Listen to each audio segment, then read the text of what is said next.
Bonsoir tout le monde. Ah, en créole? On essaye. On essaie, d'accord. Alors, et coach Minier, vous venez d'organiser votre dernière séance d'entraînement. Le match, c'est pour demain face au Honduras. Oui, une équipe pas facile, demi-finaliste de la dernière Gold Cup. Pas facile à jouer, qui pourrit un peu ses matchs, assez compact, qui va pas beaucoup se livrer, qui va attendre d'évoluer en transition pour profiter de nos erreurs éventuelles. Donc on a essayé, durant cette courte semaine et ce peu d'entraînement, d'éveiller nos garçons là-dessus. Les garçons, en tout cas ce soir, me semblent connectés. Voilà, j'espère que l'enjeu va encore nous galvaniser un peu plus demain et qu'on répondra présent.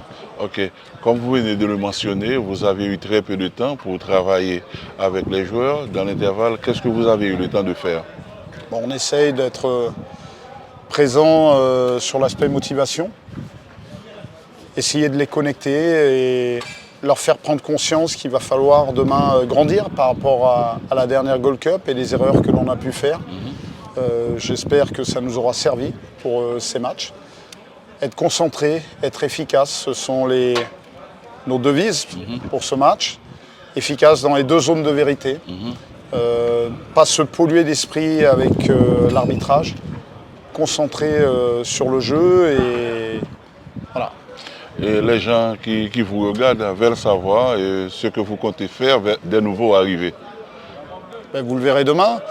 Bellegarde, Yacine, voilà, ils amènent déjà quelque chose au groupe, tous, par leur personnalité. Bellegarde par son expérience, par sa volonté de nous rejoindre. Maintenant, ça reste une première sélection dans une zone différente que là où il a l'habitude d'évoluer, dans la zone Caraïbe, sur un terrain synthétique. Donc, ça ne sera pas facile pour lui non plus.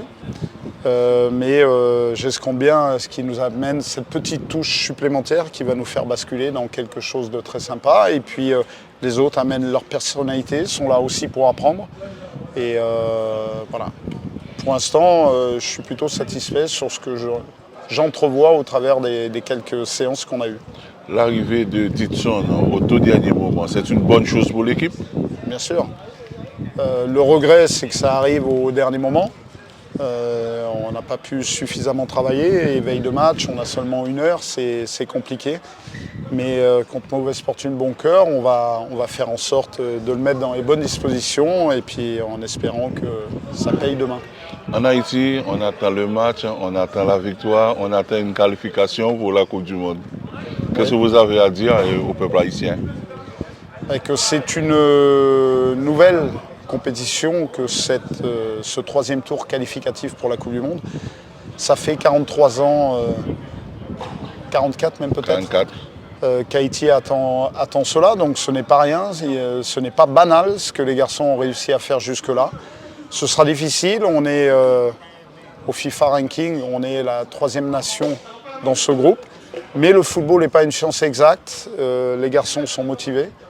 Donc voilà, on escompte faire déjouer les pronostics, ce qui serait fantastique parce que je pense que si on venait à se qualifier en jouant tous nos matchs à l'extérieur, on serait peut-être la seule nation à avoir réalisé ça. J'en ai pas là en mémoire, il faudra que tu cherches dans les archives.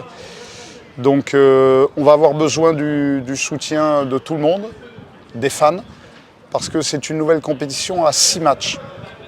Ce qui veut dire ce que ça veut dire, à l'issue du premier match, que l'on gagne ou que l'on perde, ce sera loin d'être terminé.